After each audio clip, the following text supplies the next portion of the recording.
Samahan niyo ako mag-withdraw ng pera dito sa 7-Eleven sa Japan.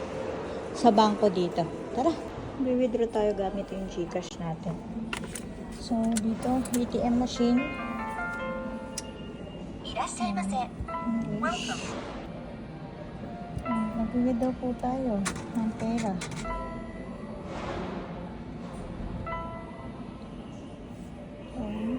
So, mag-withdraw tayo ng isang lapon.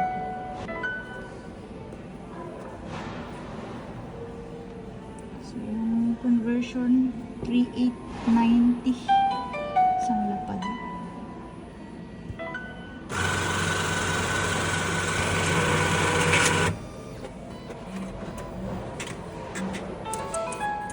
So, ayan.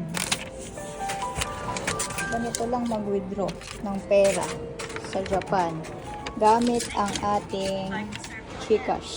Diba? Ganun lang po kadali. Kaya kumuha kayo nito GCash card na to bago kayo pumunta rito sa Japan. So, ito po yung resibo po natin. So, nag-withdraw tayo ng isang lapad, 10,000 yen. Tapos, meron siyang ATM transaction fee na 110 yen. So, ganun lang po pag-withdraw ng pera mula sa GCash dito sa Japan.